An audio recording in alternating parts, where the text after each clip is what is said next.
The rain beat against the bus window with an insistence that seemed to echo Emily Davis's nervousness. She clutched the handle of her neighbor's worn suitcase, baggage that carried her entire world.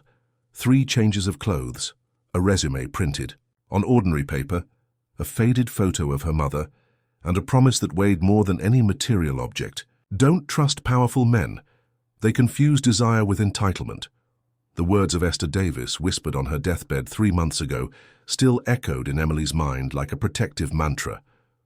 New York unfolded beyond the foggy window, an infinite metropolis that swallowed dreams and spat out realities. Emily was 23, with a determination that compensated for her lack of experience. She had grown up in a small town where everyone knew each other, where secrets were impossible to keep, but where her mother had managed to keep hers locked away. Esther had been a woman of silences, distant gazes, rare touches, and measured words. She never spoke about Emily's father, never explained why they had moved so many times during her childhood, never answered questions about the tears Emily sometimes found her shedding alone in the kitchen. The apartment Emily had managed to rent was in a distant neighborhood, in a building where the elevator worked when it wanted to, and where the doorman looked at her with suspicion every time she passed. It wasn't much, but it was hers. For the first time in her life, she had a space no one could take away from her, as long as she could pay the rent, and for that, she needed this job. The interview had been strange, not in a company office, but in a discreet cafe in Greenwich Village, where a middle-aged woman, elegant and intimidating, had analyzed her as if purchasing a piece of art. Helen Morris, human resources manager at Carter Architecture, asked questions that seemed like probes. Do you have family in New York? Any romantic involvement? Marriage plans in the next few years? Emily answered with the honesty her mother had taught her, not knowing that was exactly what they were looking for. Mr. Carter is a very private man, Helen had explained, stirring coffee she hadn't even tasted. He needs someone who understands. Boundaries. Who knows when to speak and when to remain silent, who doesn't ask unnecessary questions. Emily had agreed, thinking how easy it was for her not to ask questions. She had grown up that way, surrounded by silences, learning to read what wasn't said. The contract was too generous for someone with her experience. Personal assistant to Gabriel Carter, a salary that would allow not just surviving, but even sending money to the aunt who had raised her after her mother's death. But there were strange clauses.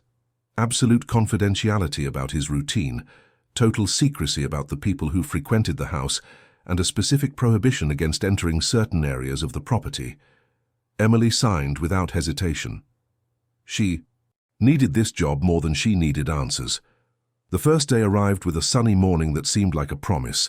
Emily woke before her alarm, chose her most formal outfit, a white blouse and black skirt she'd bought on sale, and took 2 buses to reach the address Helen had given her. The gate of the mansion on the Upper East Side was discreet but imposing, hidden among trees that seemed to guard secrets. Gabriel Carter's house was a poem of concrete and glass, where every line seemed designed to both impress and intimidate. Emily was greeted by an older woman, with grey hair tied in an impeccable bun, and eyes that seemed to see through people. "I'm Dorothy," she said without smiling. "I've taken care of the house for 15 years. You must be the new assistant." The tone wasn't hostile, but there was a coldness that made Emily feel even more out of place. Dorothy led her through wide corridors, where abstract paintings seemed to observe every movement, until they reached an office that looked more like a work of art. The walls were lined with bookshelves. The huge windows offered a panoramic view of the city, and in the center, a glass and steel desk reflected light like a mirror. "He'll arrive in half an hour," Dorothy informed her, pointing to a smaller desk by the window. "You'll work there. Don't touch anything on his desk without permission. Don't answer the landline, only the corporate cell phone in the drawer, and never, ever enter the office when the door is closed." Emily nodded, storing each instruction like a commandment. She was left alone for 20 minutes, watching the city below, trying to calm her nerves. New York buzzed like a giant beehive, and she was just another worker bee trying to find her place in the structure. The sound of footsteps in the corridor made her heart race. She straightened in her chair, smoothed her skirt, and tried to appear more confident than she felt. Gabriel Carter entered the office like a contained storm. At 45, he was exactly what Emily expected, and at the same time completely different. Tall, with broad shoulders and a presence that filled the room, but there was something in his eyes that caught her off guard. It wasn't arrogance or coldness, as she had anticipated. It was a kind of deep weariness, as if he carried the weight of many difficult decisions. "Emily," he said, and his voice was deep, controlled, but not harsh. "Helen told me about you." He approached, extending his hand to greet her. The touch was firm but lasted only as long as necessary. Emily noticed he wore a simple gold wedding band that seemed old. "Very pleased to meet you, Mr. Carter," she replied, trying to keep her voice steady. "I'm eager to start working." He studied her for a moment, with a look that seemed to see beyond the surface. "You seem nervous," he observed, without judgment in his voice. "It's natural. This place can be intimidating at first." He went to his desk, removing some documents from a folder. "Your duties will be simple but require attention to detail. I'll be receiving some clients today. I want you to note everything: times, names, topics discussed. There will be moments when I'll need you to leave the room. When that happens, don't question, just go." "Understood," Emily replied, taking a notepad from the drawer. "There's coffee in the kitchen. Dorothy can show you where it is. You can help yourself whenever you want, but avoid interrupting meetings." He paused, looking at her again with that disconcerting intensity. "Do you live alone?" The question caught her off guard. "Yes, sir." "Family?" "My mother passed away 3 months ago. I have an aunt in the countryside." Gabriel nodded, as if the information confirmed something he already knew. "I'm sorry for your loss." There was genuineness in the condolence, not just politeness. Losing a mother is difficult. Emily felt a lump in her throat. "Thank you." The first client arrived punctually at 10 o'clock, an older man, impeccably dressed, who greeted Gabriel with the familiarity of a long partnership. Emily remained at her desk, taking notes as instructed, but couldn't help observing the dynamic between the two men. Gabriel transformed during business meetings. His posture became more rigid, his voice colder, his gestures more calculated. It was as if he wore a mask of professionalism that completely hid the person who had shown concern for her adaptation. "Want you to leave now," he said suddenly without looking at her. Emily immediately stood up, took her notepad and left the office, closing the door behind her. In the hallway she could hear raised voices, but couldn't distinguish the words. 15 minutes later, Gabriel opened the door and motioned for her to return. The client had departed, and Gabriel seemed tense. He remained standing by the window, observing the city with his hands in his pockets. "Cancel my appointments for today," he said without turning. "I need to review some old contracts." "Can I help with anything?" Emily asked, surprising herself with her own initiative. He turned to look at her, and for the first time, she saw something like vulnerability in his eyes. "Do you know how to organize files?" "Yes, sir, I have experience with that." "Good." He hesitated for a moment. "There's a room upstairs full of old documents. They need to be catalogued, organized by date and type. It's meticulous work." "I can start now," Emily offered. Gabriel accompanied her to the second floor. Down a corridor she hadn't yet seen. The house was larger than it appeared, with rooms extending in directions that defied architectural logic. He stopped in front of double doors made of dark wood. "This is the file room," he explained, opening the door. "Everything here is confidential. You can organize, but you cannot remove anything from here without my express permission." The room was impressive, floor-to-ceiling shelves filled with folders, books, and document boxes, a large table in the center, with several stacks of papers already separated. It smelled of old paper and a subtle fragrance Emily couldn't identify. "Where should I start?" she asked. Gabriel approached one of the shelves, removing a box. "With the contracts from the 90s, I need to find some specific partnership agreements." He placed the box on the table. "Look for anything related to Davis Construction." The surname hit her like a punch. Emily felt her blood freeze but tried to maintain a neutral expression. "Davis, a small company that provided services for us many years ago. You've probably never heard of it." Gabriel didn't seem to notice her. Reaction. I'll leave you to work. If you need anything, you can call me. When he left, Emily sat heavily in the chair. Davis Construction. Her surname. It couldn't be a coincidence. Her mother had never mentioned connections to the construction world. But then her mother had hidden so many things. With slightly trembling hands, she opened the first folder. Contracts, proposals, correspondence. Everything dated from the early 90s. She methodically flipped through the documents, looking for any mention of the name Davis. She found nothing in the first folder, nor in the second. It was in the third folder that she found it. A service contract dated 1999, signed by Gabriel Carter and Joaquin Davis. Her heart beat harder. The name wasn't familiar to her, but the signature, there was something about the handwriting that bothered her, a feeling of having seen that handwriting before. She continued searching, finding more documents related to the partnership. Photos of construction sites, progress reports, and finally, in a thinner folder, personal correspondence. Business letters at first, but then, in a different, more delicate handwriting, letters signed by E. Davis. Emily picked up one of the letters with trembling hands. The handwriting was familiar, very familiar. It was her mother's handwriting. She would recognize anywhere that specific way of making the E's and S's. Her mother had written letters to Gabriel Carter. Dear Gabriel, the first letter said, I cannot continue pretending that what happened between us means nothing. I know you said it would be better to keep our distance, but my heart cannot accept this. I need to see you again. The letter was dated March 2000, signed only with E. Emily felt the world spin around her. Her mother, Esther Davis, had corresponded with Gabriel Carter.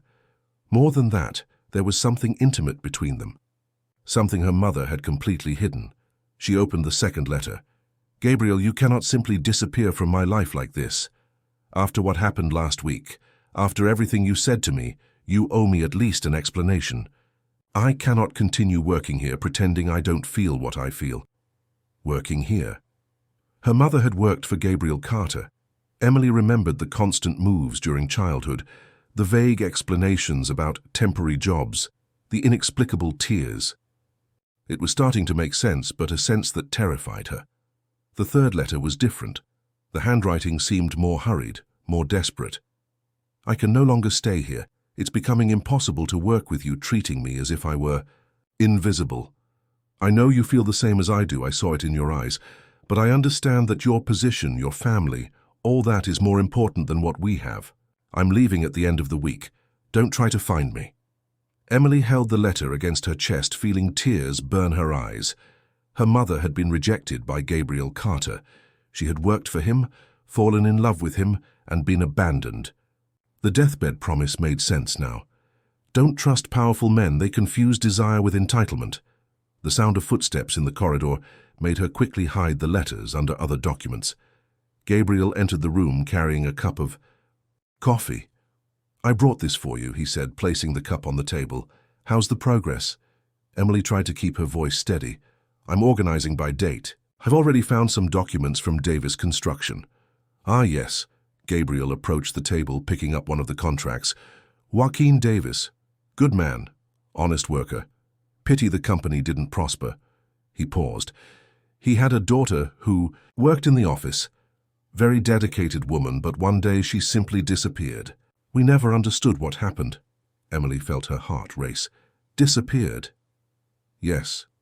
Left her job suddenly, without giving notice. Joaquin was never the same after that. The company ended up closing a few years later. Gabriel sighed. Sometimes, people carry wounds we cannot see. She wanted to scream, wanted to confront him with the letters, wanted to know the whole truth. But her mother's words echoed in her mind, along with the instinct for self-preservation she had learned since childhood. Don't trust powerful men. Must have been difficult for the family, she managed to say. It was. Gabriel observed her for a moment.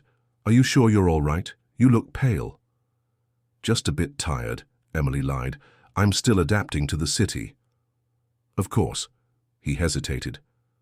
If you need anything, you can tell me. I know what it's like to arrive in New York without knowing anyone.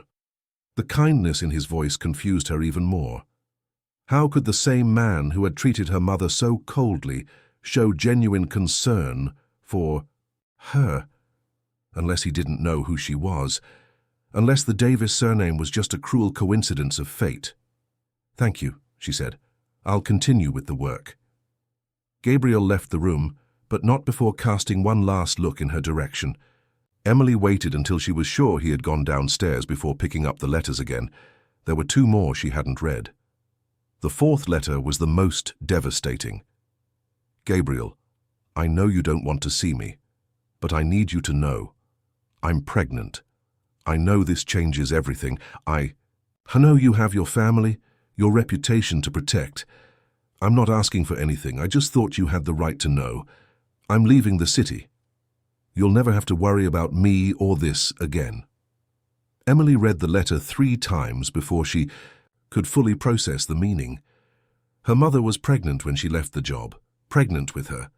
Gabriel Carter wasn't just the man who had broken her mother's heart. He was her father. The 5th and final letter was brief. "Don't look for me. Don't look for us. I will raise my daughter away from all this pain. She will never know what kind of man her father is." Emily felt nauseated. 23 years of life and everything had been a lie. Her mother had protected her from the truth, but now she was working for the man who had abandoned them. The man who didn't even know she existed. The sound of her corporate cell phone ringing brought her back to reality. "Mr. Carter's office," she answered, trying to keep her voice professional. "Emily? This is Helen. How was your first day?" "Very well, thank you. Great, Mr. Carter asked me to call. He was impressed with your dedication. Said you adapted quickly to the environment." Impressed. Emily almost laughed at the irony. "I'm glad to hear that. He also mentioned you might need to work some weekends, organizing old files. Would that be a problem?" Emily looked at the letters scattered on the table, at the truth she had discovered hidden among contracts and business documents. That wouldn't be a problem at all. "Excellent. Have a great rest of your day." Emily hung up the phone and carefully put the letters in her purse. She needed time to think, to decide what to do with the information she had discovered. For now, she would continue pretending to be just Emily Davis, the dedicated assistant who didn't ask unnecessary questions. But deep down, she knew this charade wouldn't last forever. Truth had a habit of surfacing, regardless of how many people tried to bury it. And when that happened, Gabriel Carter would have to face the consequences of choices he had made long ago. Emily spent the rest of the day organizing documents, but her mind was elsewhere. Each time Gabriel passed through the room, she felt a mix of anger, curiosity, and something she couldn't identify. It wasn't just the hatred she expected to feel. There was something more complex, more disturbing. When it was time to leave, Gabriel walked her to the door. "You did an excellent job today," he said. "Dorothy will leave the keys with you tomorrow. Sometimes I leave early, but I want you to have access to the house to continue your work." "Thank you for the trust," Emily responded. "It's not trust," Gabriel corrected her, looking directly into her eyes. "It's instinct. There's something about you that tells me I can trust you. I can't explain what it is, but I'm rarely wrong. About people." Emily smiled, but the smile didn't reach her eyes. "See you tomorrow, Mr. Carter." On the bus back home, she held her purse tightly, feeling the weight of the letters inside it. Her life had completely changed in a single day. She was no longer just an orphaned young woman trying to survive in the big city. She was the daughter of Gabriel Carter, the man who had destroyed her mother and never even known of her existence. The question that haunted her wasn't whether she should tell him the truth. It was whether she could maintain the facade long enough to discover what kind of man he really was. If her mother had lied about that too, or if Gabriel Carter really was the monster she had learned to fear. Emily looked out the foggy bus window, watching the city transform into a blur of lights. Tomorrow she would return to that house, continue organizing files, continue pretending to be someone she wasn't. But now she had a purpose that went beyond survival. She was going to discover the truth about Gabriel Carter, about her mother, about herself, and when she knew everything, she would decide what to do with that information. Her mother's deathbed promise echoed in her mind like a mantra. Don't trust powerful men. They confuse desire with entitlement. But Emily was beginning to wonder if there was something her mother hadn't told her, something that could change everything she thought she knew about the man who had hired her to work for him, without knowing he was employing his own daughter. The bus continued through the New York night, taking Emily back to her simple life and modest apartment. But she was no longer the same person who had left home that morning. Now she carried a secret that could either destroy or transform everything. And deep down, a part of her, a part that frightened her, was eager to discover which it would be. The following week passed like an emotional roller coaster, disguised as professional routine. Emily woke every morning with the weight of truth pressing on her chest, but managed to maintain the mask during working hours. Gabriel, meanwhile, seemed to observe her with a growing intensity that left her simultaneously uncomfortable and strangely warmed. On Wednesday, he appeared in the file room with 2 cups of coffee and a thoughtful expression. "You've been working very hard," he observed, handing her one of the cups. "Dorothy said you arrived early today." Emily accepted the coffee, her hands lightly brushing his in the process. The touch was brief, but she felt an electric current run up her arm. "I wanted to finish cataloging the documents from the 90s. "Found anything interesting?" Gabriel asked, leaning against the table beside her. The proximity made Emily's heart race. "Just contracts and business correspondence," she lied, trying to keep her voice steady. "Nothing that seemed urgent." Gabriel nodded but continued looking at her with that disturbing intensity. "You remind me of someone," he said suddenly. "I can't identify who, but there's something familiar about you." Emily felt her blood freeze. "Maybe it's just the common American type," she tried to joke, but her voice sounded forced. "No," Gabriel shook his head. "It's something more specific, in your eyes, in the way you tilt your head when you're concentrating." He paused. "Have you been to New York before?" "Never," Emily replied quickly. "I was born and raised in the countryside." "Which town?" The question caught her off guard. Her mother had moved so many times during her childhood that she didn't know which answer to give. "Various small towns," she finally said. "My mother didn't like to stay in one place for long." Gabriel raised an eyebrow. "Her profession?" "Different. Jobs, secretary sometimes, other things." Emily felt she was entering dangerous territory. She was very private about her work. "I understand." Gabriel continued studying her face. "And your father?" "I never knew him. At least that was true, in a way." Something changed in Gabriel's expression. A shadow passed over his eyes, a mixture of sadness and something that could be guilt. "I'm sorry. It must have been difficult growing up without a father." "My mother was enough," Emily responded, with more hardness than she intended. "I'm sure she was." Gabriel moved away from the table. "Strong women raise strong daughters." The comment surprised her. There was genuineness in his voice, a respect she hadn't expected. "She was very strong," Emily agreed, feeling tears threaten her eyes. "You inherited that from her," Gabriel said softly. "I can see it in how you face challenges, how quickly you've adapted here." Emily didn't know how to respond. Part of her wanted to scream the truth, confront him with the letters, demand explanations. But another part, a part that scared her, was beginning to like this man who showed genuine concern for her. The corporate phone rang, interrupting the moment. "Mr. Carter's office," Emily answered, grateful for the distraction. "Emily?" "This is Helen. I need to speak with Gabriel urgently." "One moment." Emily extended the phone to Gabriel, who assumed a serious expression when he heard Helen's voice. "Helen, what happened?" His voice immediately became tense. "When?" "I understand." "Yes, I'll be there in an hour." He hung up the phone, running a hand through his hair. "I need to leave, an urgent problem with a client." He hesitated, looking at Emily. "Can you stay here alone? Dorothy is going out to shop." "Of course," Emily responded. "I can continue organizing the files." "Thank you." Gabriel paused at the door, turning to her. "Emily, if you need anything, my personal cell is in the desk agenda." Don't hesitate to call." After he left, Emily was alone in the mansion for the first time. The silence was almost oppressive, broken only by the ticking of an old clock in the hallway. She tried to focus on her work, but her mind was restless.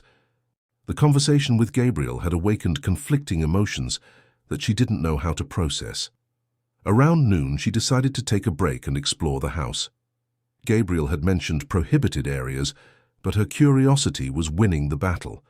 Against prudence, she went upstairs, passing elegantly decorated rooms, until she reached the end of the corridor, where a door different from the others caught her attention. It was a double door made of dark carved wood, with an antique lock. Emily tried the handle, expecting to find it locked, but to her surprise the door opened silently. What she found on the other side left her breathless. It was a woman's bedroom, preserved like a sanctuary. Everything was impeccably clean, but there was a layer of nostalgia in the air that was almost tangible. The bed was covered with a blue silk comforter, the curtains were delicate lace, and on the dressing table were perfumes, jewelry, and framed photographs. Emily approached the photos, feeling her heart race. A blonde woman with a radiant smile appeared in several images beside Gabriel. He looked younger, more relaxed, genuinely happy in a way she had never seen him. The woman had a delicate face, bright blue eyes, and a natural elegance that spoke of refined education. "You shouldn't be here." Dorothy's voice behind her made Emily jump with fright. The housekeeper was standing in the doorway with a severe expression. I'm sorry," Emily stammered. "The door was open and I—" "The door is never open," Dorothy interrupted her, entering the room. "I always make sure it's locked." She looked around, as if checking if anything had been moved. This was Mrs. Isabella's room. "Mr. Carter's wife?" "Yes." Dorothy approached the dressing table, adjusting a perfume bottle. "She died 5 years ago. Cancer. Mr. Gabriel never managed to get rid of her things." Emily felt a pang of something that could be jealousy, which confused her even more. Were they very close? Dorothy looked at her with an indescribable expression. Close? I don't know if that's the right word. They married for convenience, traditional families, you know how it is. But she loved him deeply. He tried to reciprocate. Tried? Mr. Gabriel carries old wounds. He never managed to give himself completely to anyone after. Dorothy stopped, as if she had said too much. It's not my place to talk about this.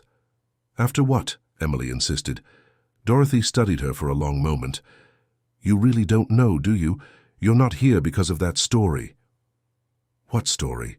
A long time ago, Mr. Gabriel got involved with an employee, a married woman from a business partner's office. It was a silent scandal, the kind of thing wealthy families know how to hide well. Dorothy sighed. She disappeared suddenly, and he was never the same. Emily's heart beat so hard she was sure Dorothy could hear it. What happened to her? Nobody knows. She just vanished. Left her job, the city, everything. Some say her husband found out and forced her to move. Others think she couldn't handle the social pressure. Dorothy lowered her voice. But I always thought there was something more. Something more? Mr. Gabriel changed after that, became closed off, distant. Even when he married Mrs. Isabella, it was as if part of him was somewhere else. Dorothy looked directly at Emily. Are you sure you've never heard of this story? Your surname is Davis, isn't it? Emily felt the world spin. Yes, but the woman's name was Esther Davis. The name came from Dorothy's lips like a confession. Emily leaned on the dressing table, feeling her legs weaken. You knew? I suspected from the first day. You have her eyes, the same way of speaking when you're nervous. But I confirmed it when I saw you organizing the files. You found the letters, didn't you?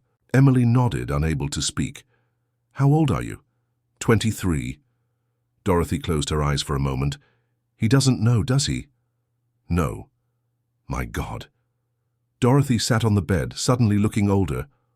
All these years and he never knew he had a daughter. My mother never wanted him to know, Emily said, finally finding her voice. She told me never to trust powerful men. Esther was a wise woman, Dorothy agreed. But she was also hurt, very hurt. She had reason to be. He abandoned her. Abandoned? Dorothy looked at her with surprise. Is that what you think? Isn't that what happened? Dorothy sighed deeply. Child, you don't know half the story. Yes, they had an affair. Yes, it was intense and complicated. But he didn't abandon her. She was the one who disappeared. Because he made it clear there was no future for them. Or because someone made her believe that. Dorothy stood up, walking to the window. Do you know why I've worked here for 15 years? Why I'm so loyal to Mr. Gabriel? Emily shook her head. Because I saw what happened to him when Esther vanished. He searched for her for months, hired detectives, investigated every lead. He was desperate. Dorothy turned to Emily. That wasn't the behavior of a man who wanted to get rid of an inconvenient lover. Then why did she disappear? That's the question that has tormented him for 24 years. Emily sat on the bed, feeling the weight of a revelation that changed everything. You think someone interfered? I think there were people interested in keeping Mr. Gabriel away from Esther, people who didn't look favorably on a relationship between him and a married employee. Dorothy paused. People who had much to gain by keeping him single and focused on business. What people? His partner at the time, for example, Richard Morgan. He was always ambitious, always wanted more control over the company.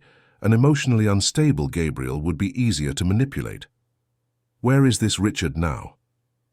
Still his partner, still very present in Mr. Gabriel's life. Dorothy looked at Emily with a serious expression, and still very interested in controlling who he relates to. The sound of the front door opening interrupted the conversation. He's back, Dorothy whispered.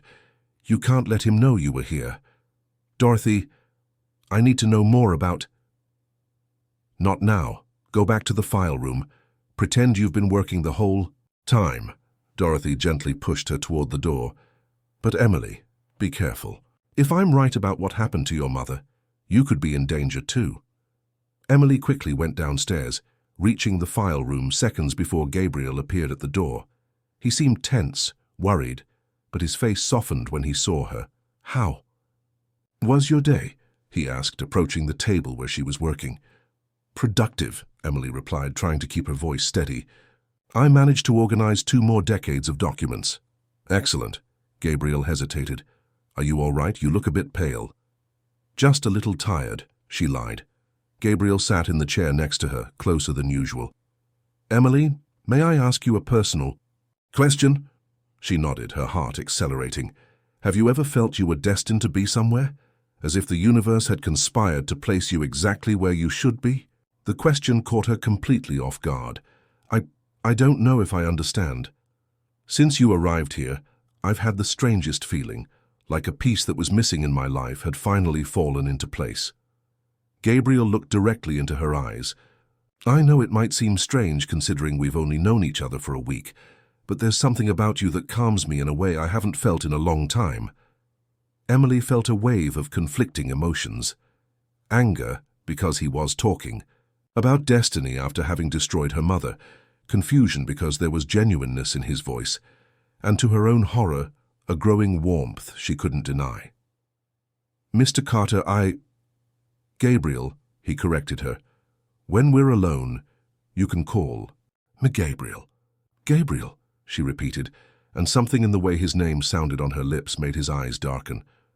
There's something about you, Emily, he continued, his voice growing lower. Something that makes me want to protect you, take care of you. I don't know where this feeling comes from, but it's stronger than anything I've ever felt. The irony of the situation was almost unbearable. He wanted to protect her, without knowing she was his daughter. He wanted to take care of her, without knowing he had abandoned her pregnant mother.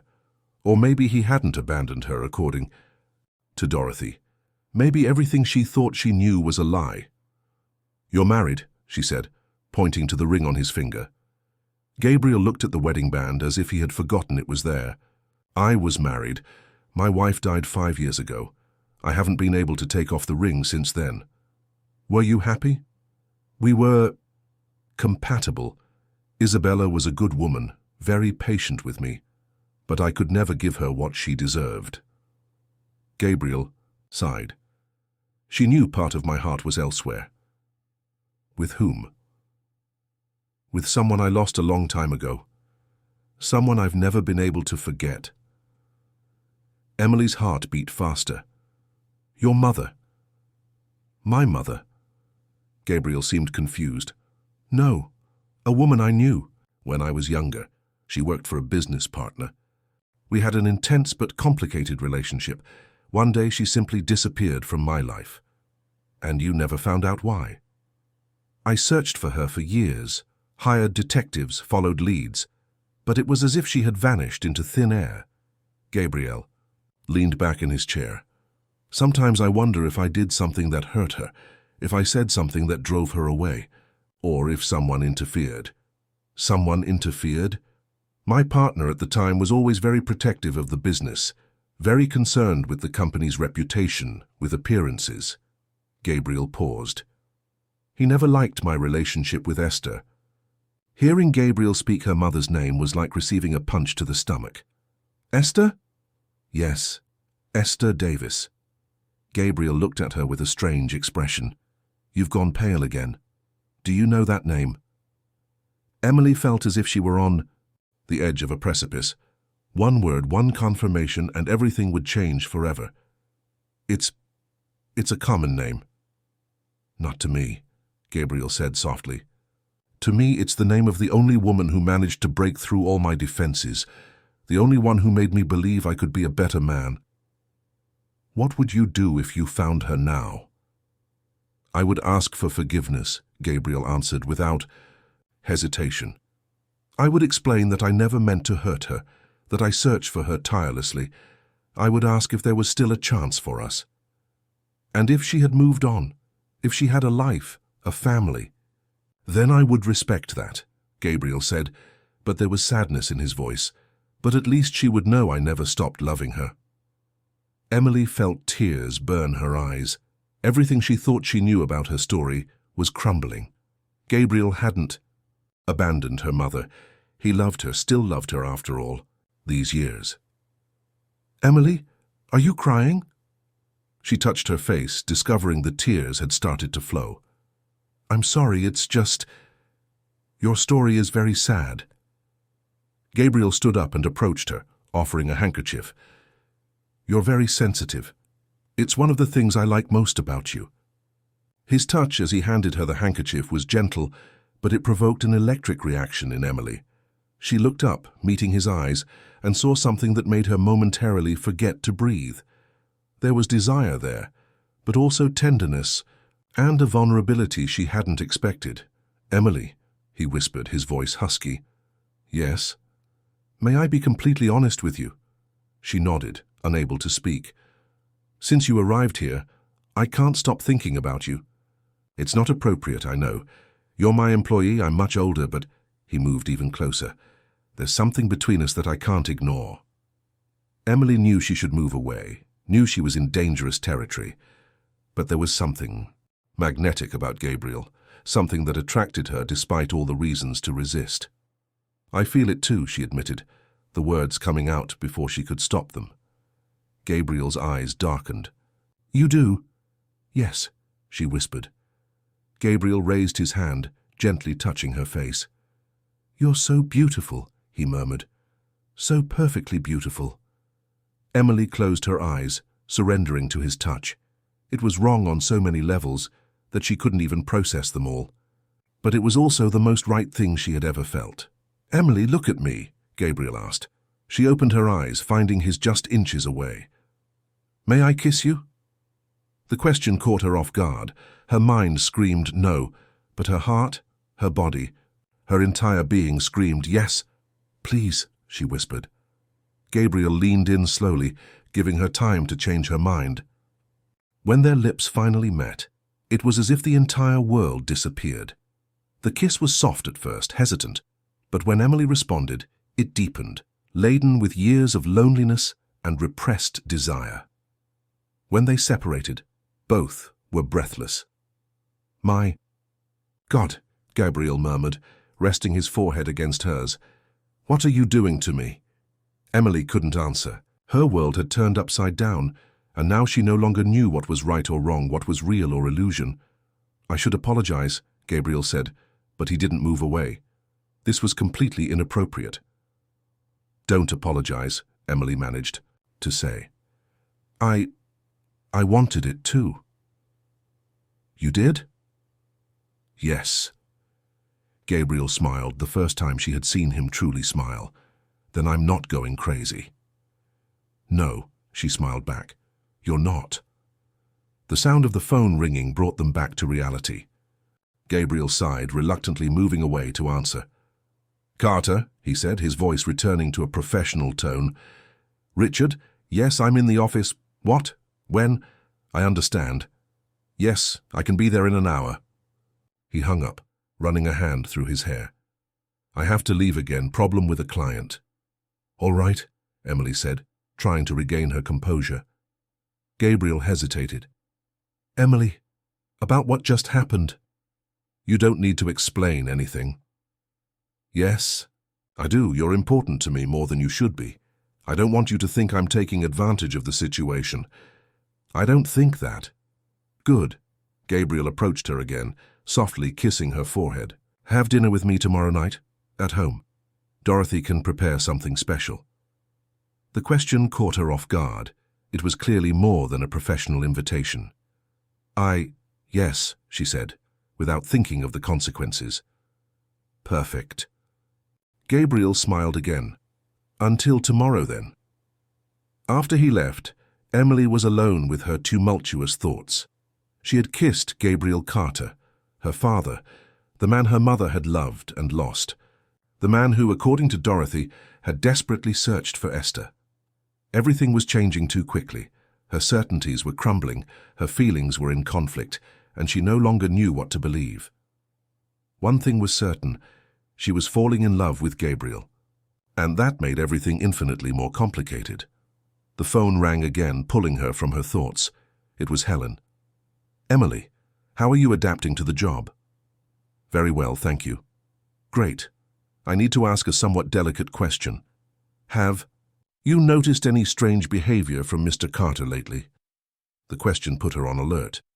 "Strange how?" "More distant, worried. Perhaps he's received unusual calls or visits." Emily thought about Gabriel's sudden departures, the urgent calls. "He has been going out a lot to resolve client problems." "I see. Well, if you notice anything out of the ordinary, would you call me?" Of course, Emily agreed, but she felt uncomfortable with the request. After hanging up, she sat thinking about the call. Why was Helen interested in Gabriel's behavior? And why had she essentially asked Emily to spy on him? Emily was beginning to realize there was much more happening than she had imagined, and she was right in the center of it all without knowing exactly whose side she was on. What she did know was that tomorrow night she would have dinner with Gabriel, and that afterward there would be no turning back. She would have to decide what to do with the truth about who she was. And if Dorothy was right about there being people interested in keeping Gabriel away from Esther, perhaps those same people wouldn't like seeing him getting close to her. Emily gathered her things and prepared to leave, but stopped at the file room door. There was something she needed to check. She went back to the desk and opened the drawer where she had stored some documents. There was a photo she had found earlier, but hadn't paid attention to. It was a photo from a social event, with Gabriel and Isabella posing next to another couple. The man beside Isabella was shorter than Gabriel, with dark hair and a confident smile. On the back of the photo, someone had written, "Gabriel and Isabella, with Richard and Carmen. Carmen's medical. School graduation, 2010, Richard, Gabriel's partner." The man who, according to Dorothy, had never liked the relationship between Gabriel and Esther. Emily studied his face, trying to memorize his features. If he had really interfered in her parents' relationship, she wanted to be prepared when she met him, because now she was certain she would meet him, and when that happened, she would have many questions to ask. Emily put the photo in her purse, along with her mother's letters. Tomorrow night, during dinner with Gabriel, she would decide if it was time to reveal who she really was. But first, she needed to discover the whole truth about what had happened to Esther Davis 24 years ago. And she had the feeling that Richard Morgan was the key to everything. Friday morning brought a restlessness Emily couldn't explain. She woke with her heart racing, as if she'd had a nightmare, but couldn't remember any dream. Dinner with Gabriel was scheduled for 8 o'clock, and she had no idea how to prepare emotionally for that encounter. At work, Gabriel seemed different, more attentive, more present. He watched her with an intensity that made her skin tingle, and whenever he approached, the air seemed charged with electricity. During the morning, he brought her coffee 3 times, always finding excuses to touch her hand, her shoulder, to stay close enough for her to smell his cologne. "You're nervous about dinner," he observed, leaning against the desk where she was. "Working." "A little," Emily admitted, unable to look directly at him. "Why?" The question caught her off guard.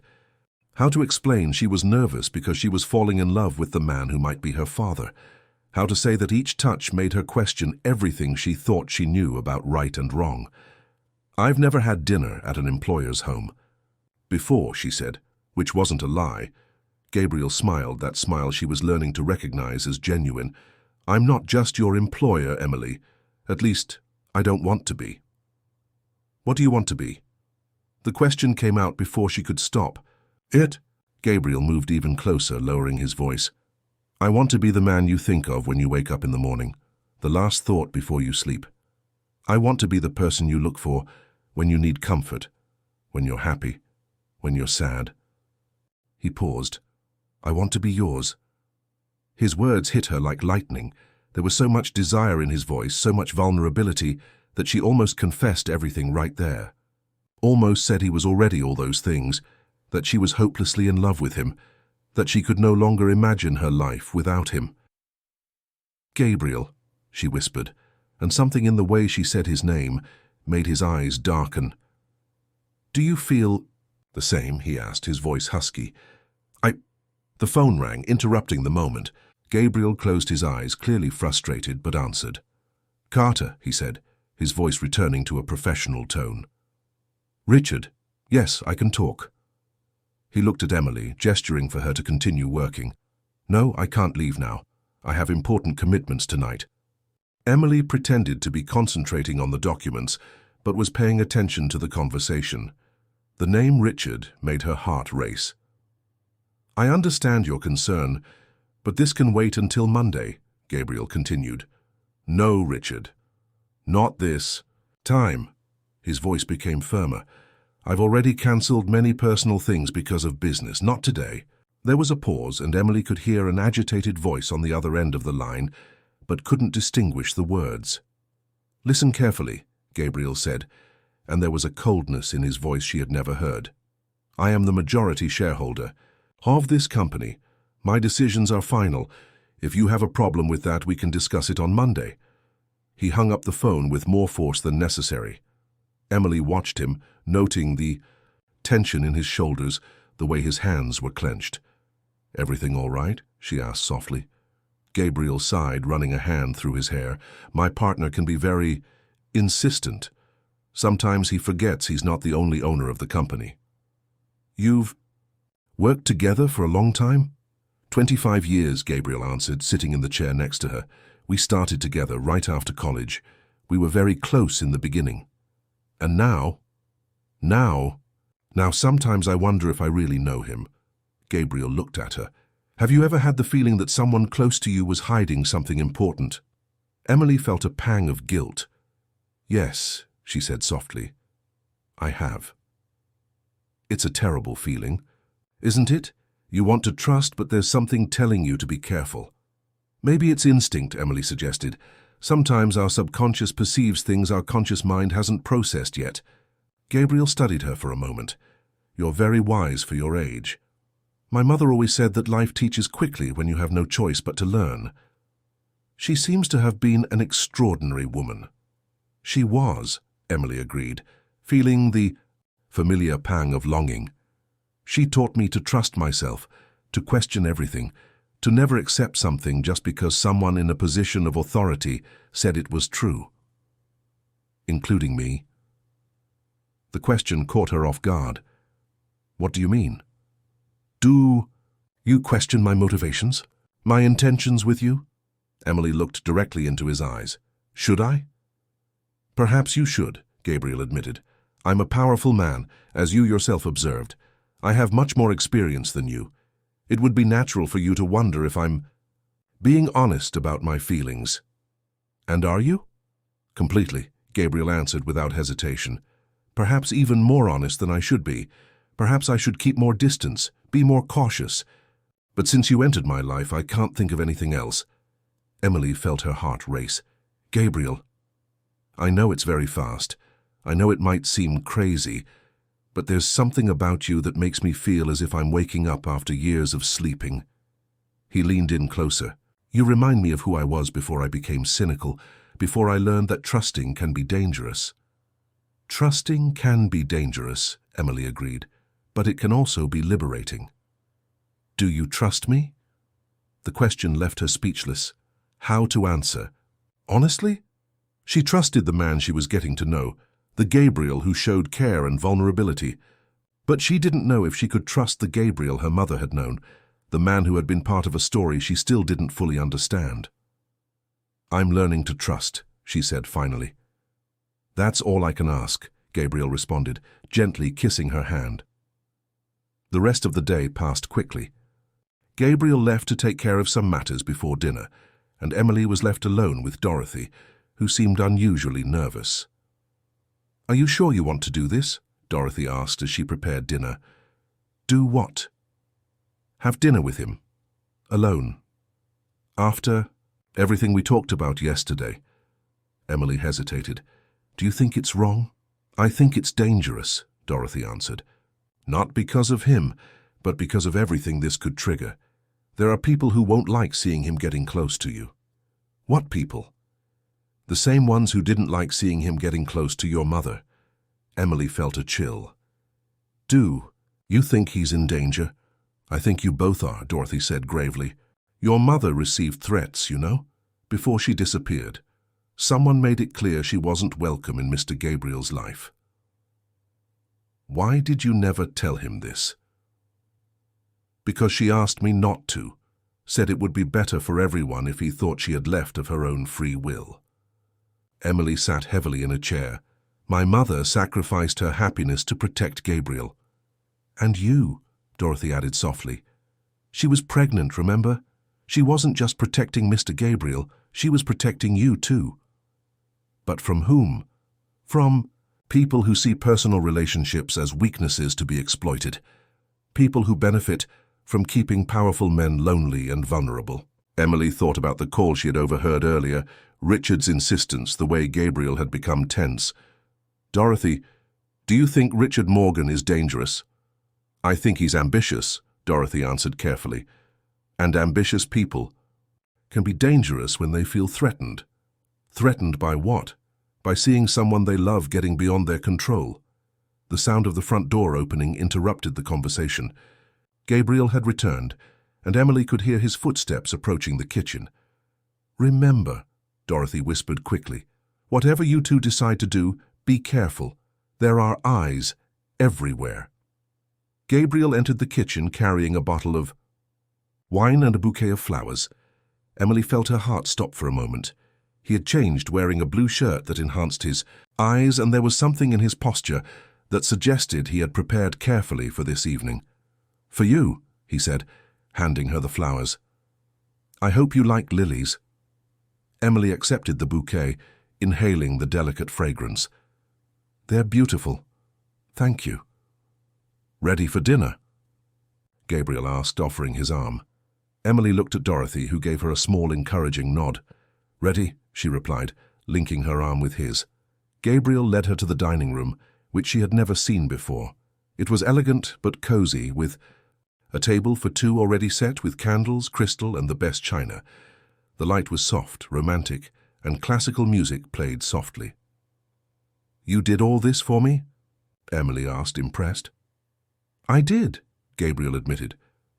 I wanted it to be special. He pulled out the chair for her, a chivalrous gesture that made her smile. When he sat down across the table, Emily realized they were truly alone, in an intimate setting, and that everything about the situation screamed romantic date. "You're nervous again," Gabriel observed, serving wine for both of them. "A little," she admitted. "Why?" "Because this doesn't feel like dinner between an employer and—" "Employee," she said honestly. Gabriel smiled. "Because it's not. I've already made it clear that you're much more than my employee." "But what if someone finds out? What if this causes problems for you?" "What kind of problems?" Emily thought about her conversation with Dorothy, the threats her mother had received, professional, personal. "I know men in your position have to be careful with relationships." Gabriel studied her for a moment. "Did someone say something to you? Helen, perhaps?" "No," Emily replied quickly. "It's just intuition." "Well, your intuition is right to a certain point," Gabriel admitted. "There are people who care about my personal life more than they should. But that won't stop me from following my heart. Even if it could cause problems." "Especially if it could cause problems," Gabriel said, with an intensity that surprised her. "I made the mistake of letting other people influence my personal decisions before. I won't make the same mistake twice." Emily felt a lump in her throat. He was talking about her mother, about how he had let others influence him to lose her. "Have you regretted any decision you made in the past?" she asked softly. "Many," Gabriel admitted, "but there's one in particular that has haunted me for 24 years.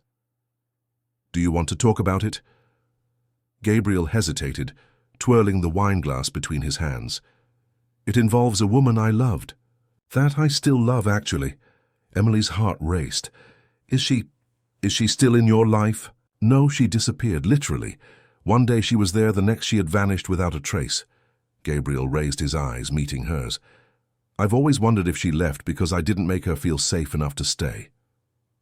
"Maybe she left to protect you," Emily suggested, her voice almost a whisper. "Protect me from what?" "From people who didn't want to see you together. From consequences that could have been worse if she had stayed." Gabriel leaned forward, studying her face intensely. "You speak as if you know something about the situation." Emily felt her blood freeze. It's just a possibility. Women sometimes make sacrifices to protect the people they love." "Yes," Gabriel agreed slowly. "They do." He continued to observe her. "There's something about you, Emily, something that makes me feel as if you understand things that other people don't." Before she could respond, Dorothy appeared with the first course. The meal was delicious, but Emily could barely focus on the food. All her attention was on Gabriel, on the way he watched her, on the questions he asked, on the growing intensity between them. "May I ask a personal question?" Gabriel said as Dorothy served the main course. "Of course. Have you ever been in love?" The question caught her off guard. I'm sorry," Gabriel hurried to say. "That's a very intimate question. You don't have to answer if you don't want to." "No, it's fine," Emily said. "I've never been in love. I've never had a serious relationship." "Never?" "My mother was very protective. She said I was too young, that I should focus on studies, on work, that men could distract me from my goals." Gabriel frowned. "She was very restrictive." "She was." "Protecting me," Emily defended. "She had been through bad experiences. She didn't want me to go through the same." "What kind of experiences?" Emily hesitated. She fell in love with a man who wasn't free to love her, who couldn't publicly acknowledge the relationship. It destroyed her. Gabriel became very quiet. "She told you this?" "Not directly, but I could tell. In the silent tears, in the way she closed off when the subject was relationships, in the way she warned me about powerful men." "Powerful men?" "She said they confuse desire with entitlement, that they use women as toys and then discard them when they grow tired." Gabriel put his fork on his plate, looking disturbed. "Do you believe that?" "I used to," Emily said honestly, "until I met you." "And now?" "Now I don't know what to believe anymore. You're not how I imagined powerful men would be." "How did you imagine them?" "Cold, calculating, without the capacity for real feelings." Emily studied him. "But you're different. You're human. Gabriel smiled, but there was sadness in his eyes. Perhaps because I learned in the worst possible way that power without heart is worth nothing. What do you mean? After I lost the woman I loved, I focused only on business, built an empire, accumulated wealth, gained influence, but every night I returned to an empty house, to a life without meaning. Gabriel leaned forward. You brought color back to my life, Emily. You brought hope. Emily felt tears burn her eyes. Gabriel, I know it's too early to talk about this, but I need you to know. I can no longer imagine my life without you. I don't want to imagine it. You barely know me, she protested. I know enough. I know your kindness, your intelligence, your strength. I know the way you care about others, how hard you work, how you treat everyone with respect. Gabriel stood up, circling the table to kneel beside her chair. I know the way my heart races when you smile, how I feel complete when you're near. Emily looked down, seeing him kneeling beside her, and felt the world spin. Gabriel, stand up. You don't need to. I do, he interrupted her. I do because I've never felt anything like this. I do because you make me want to be a better man. I do because I'm hopelessly in love with you. The words hit her like lightning. He was declaring himself, was opening up completely, and she didn't know how to respond without revealing who she really was. I'm in love with you too, she whispered, the words coming out before she could stop them. Gabriel smiled, a radiant smile that completely transformed his face. You are? Yes, she admitted, tears streaming down her face. I am. Gabriel stood up, pulling her to stand as well. Then why are you crying? Because it's complicated, she said. Because there are things you don't know about me. What things? Emily looked at him, seeing hope and love in his eyes, and knew she couldn't destroy that moment. Not yet. Things that could change everything. Nothing can change what I feel for you, Gabriel said, placing his hands on her face. Nothing. Before she could respond, he kissed her. It wasn't like the hesitant kiss from the day before. This was urgent, desperate, full of all the love and desire he had just confessed.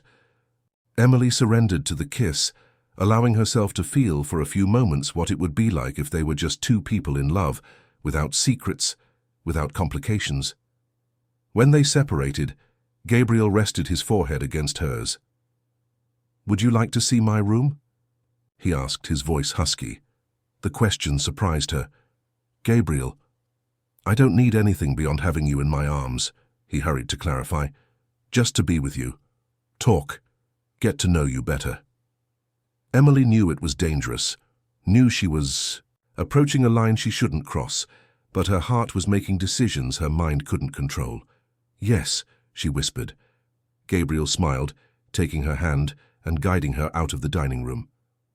They climbed the stairs slowly, and Emily realized she was about to enter the bedroom of the man she loved, without him knowing she was his daughter. Gabriel's bedroom was masculine but elegant, with a king-size bed and windows that offered a panoramic view of the city. He led her to the balcony where they sat in comfortable chairs, watching the lights of New York. It's beautiful, Emily commented. It is, Gabriel agreed, but not as beautiful as you. She turned to look at him, finding his eyes fixed on her. Gabriel, may I ask you a question? Of course. Do you trust me enough to tell me about these complicated things you mentioned? Emily felt her heart race. Not today, she said softly. Today I just want to be happy. Tomorrow I can deal with complications. I understand, Gabriel said, though she could see he was curious. Then today, let's just be happy. They talked for hours about everything and nothing. Gabriel told her about his childhood, about how he had built the company, about his dreams and fears. Emily shared what she could about her life, being careful not to reveal details that might raise suspicions. It was almost midnight when Gabriel suggested she should sleep. I can call a taxi for you, he offered. Or I could stay, Emily said, surprising herself with her own courage. Gabriel studied her. Are you sure? I am, she replied, and it was true. She didn't know what the future held, but she wanted this night with him. I can lend you a shirt, Gabriel offered. Would you be comfortable? Yes, Emily agreed. Gabriel disappeared into the closet, returning with a light blue shirt. The bathroom is there, he indicated. When you're ready, we can just talk more. Or sleep, whatever you want. Emily took the shirt, feeling the soft fabric between her fingers. Thank you. In the bathroom, she looked at herself in the mirror. Her hair was slightly tousled, her lips swollen from kisses, her eyes shining with a happiness she hadn't felt in a long time. She put on Gabriel's shirt, which reached her thighs, and wondered if she was doing the right thing. When she came out of the bathroom, Gabriel was sitting on the bed, having changed into a t-shirt and pajama pants. He looked at her wearing his shirt and smiled. Looks better on you than on me, he said. Emily approached the bed timidly. May I? Of course, Gabriel said, pulling back the covers for her. Come here. Emily lay down beside him, feeling the warmth of his body, the smell of his cologne on the pillow. Gabriel pulled her close, gently embracing her. This is nice, he murmured against her hair. Yes, she agreed, snuggling against him. It's perfect. They were silent for a while, just enjoying the closeness. Emily could hear Gabriel's heart beating against her ear, could feel his breathing becoming deeper as he relaxed. Emily, he whispered. Yes? Thank you for giving me a chance. I know it's not easy to trust someone like me. Someone like you? Powerful, older, with a complicated past. Emily moved slightly to look into his eyes. You're not just powerful or older. You're kind, vulnerable, real, that's what matters. Gabriel smiled, softly kissing her forehead. I love you, he whispered. I love you too, she responded, and it was true. Even with all the complications, even with all the secrets, she loved him deeply. They fell asleep embracing, and for the first time in months, Emily dreamed of good things. She dreamed of a future where she and Gabriel could be happy, where the secrets didn't matter, where love was enough. But dreams have a habit of being interrupted by reality. Emily woke to the sound of raised voices coming from somewhere in the house. She checked the clock, 3 in the morning. Gabriel was still sleeping deeply beside her, an arm around her waist. The voices grew louder, and she recognized one of them. It was Gabriel, but his voice sounded different, harder, colder. You can't show up here in the middle of the night, he was saying. I can and I will, a male voice responded, especially when you're making decisions that could destroy everything we've built. Emily carefully moved away from Gabriel, who was still sleeping, and approached the bedroom door. The voices were coming from downstairs, but carried through. The silent house. It's none of your business who I have relationships with, Gabriel said. It is my business when that person could compromise our business. When she could be a threat. Threat? Emily isn't a threat to anyone. No? Then why is she asking questions about Davis construction? Why is she interested in documents from 20 years ago? Emily's blood froze. How did they know about her? Research. She's just doing the job I asked her to do, Gabriel answered, but there was uncertainty in his voice.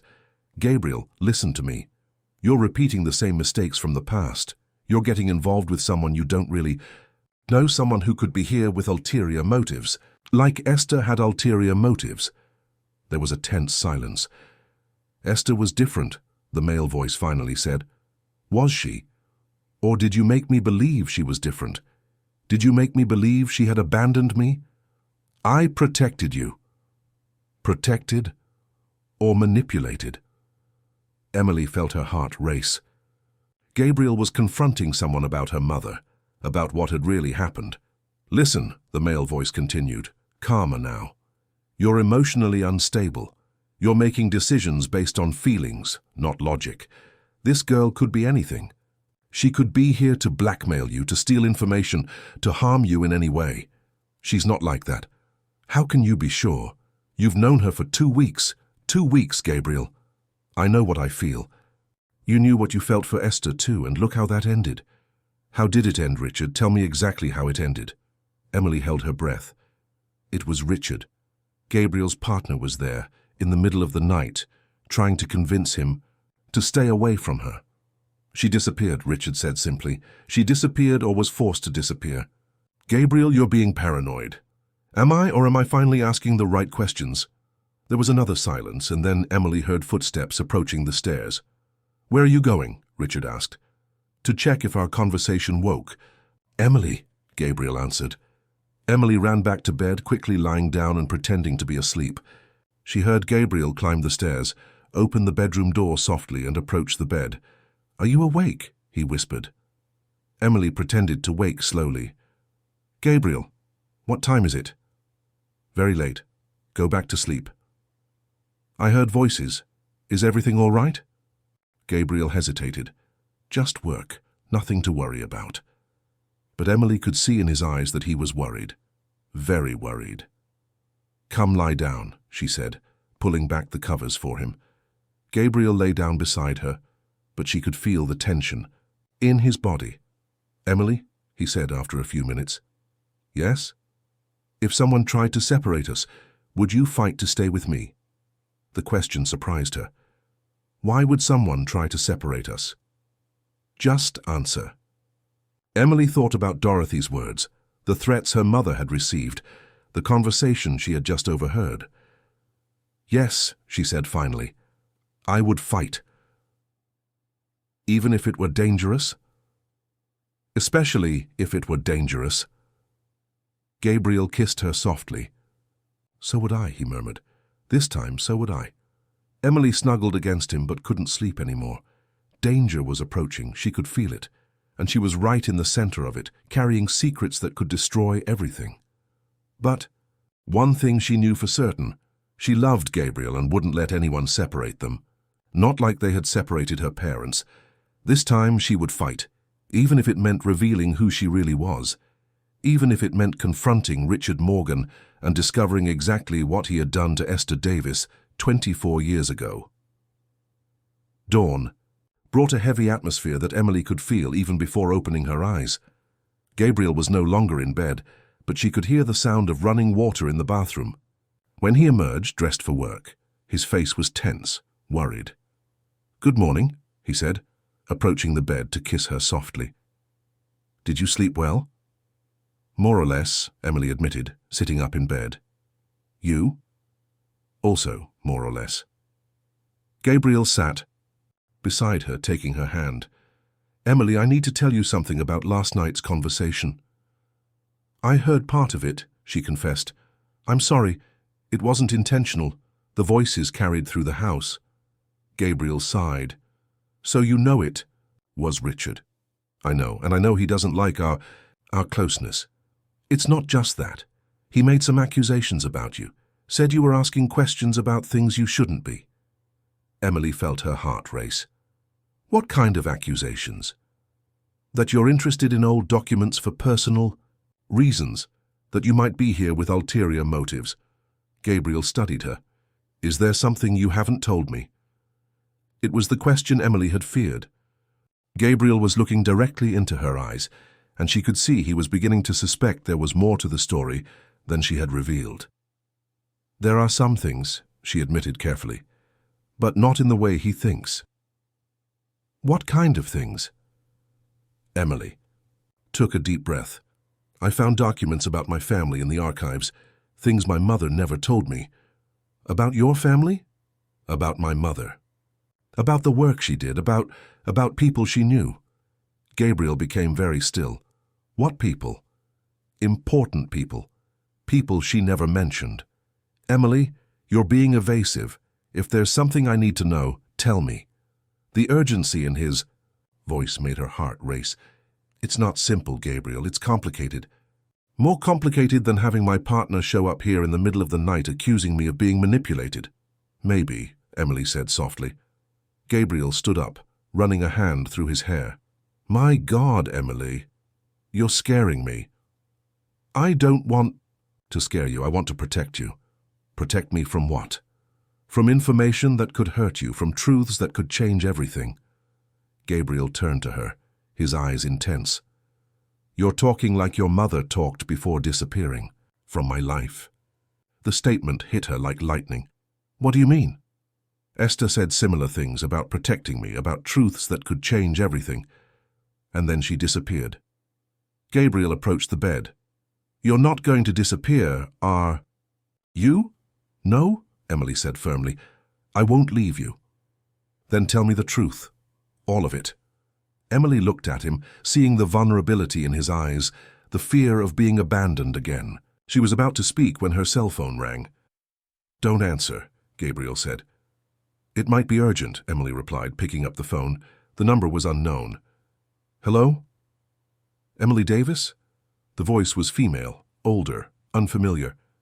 Yes, who's calling? Someone who knew your mother. I need to speak with you urgently. Emily felt her blood freeze. Who are you? I can't talk on the phone. Meet me this afternoon. Santos Cafe on Augusta Street at 4 o'clock. Come alone. Wait, The line went dead. Emily looked at the phone, her heart beating hard. Who was it? Gabriel asked. I don't know. Someone who said they knew my mother. That's strange. Your mother wasn't from New York. No, Emily agreed, but a terrible suspicion was forming in her mind. Gabriel, can you give me the day off? I have to resolve something personal. Of course, he said, but she could see he was worried. Do you want me to go with you? No, I need to do this alone. Gabriel studied her for a long moment. Emily, whatever is happening, don't shut me out. Don't make the same mistake Esther made. What mistake? Trying to protect me by lying to me. Emily stood up, kissing him softly. I promise I'll tell you everything. But first, I need to understand some things. You promise? I promise. Gabriel hugged her tightly. Be careful. There's something happening that I don't fully understand, but I can sense there's danger. I'll be careful, Emily promised. After Gabriel left for work, Emily got ready quickly. She had a few hours before the meeting and wanted to use that time to investigate more about the past. Dorothy had mentioned that her mother had received threats. Perhaps there was more evidence in the house. She went up to the wing Gabriel had said was prohibited. Yesterday, Dorothy had mentioned that Isabella's bedroom door was never left open, but she had found it unlocked. Today, she wanted to investigate more thoroughly. Isabella's room was exactly as she had left it, but this time Emily paid attention to the details. There was a desk in the corner, with drawers she hadn't checked previously. She began systematically opening the drawers, finding mostly Isabella's personal papers, letters from friends, family photos, medical documents. In the last drawer, she found something that made her heart stop, a sealed envelope with her name handwritten on it. For Emily Davis, said Isabella's elegant handwriting. With trembling hands, Emily opened the envelope. Inside was a letter dated just 6 months ago, shortly before Isabella's death. Dear Emily, the letter began, if you're reading this, it means our paths have finally crossed, as I always knew they would. My name is Isabella Carter, and I am, or was when you're reading this, the wife of Gabriel Carter. But more importantly, I am someone who knew your mother, Esther Davis, a long time ago.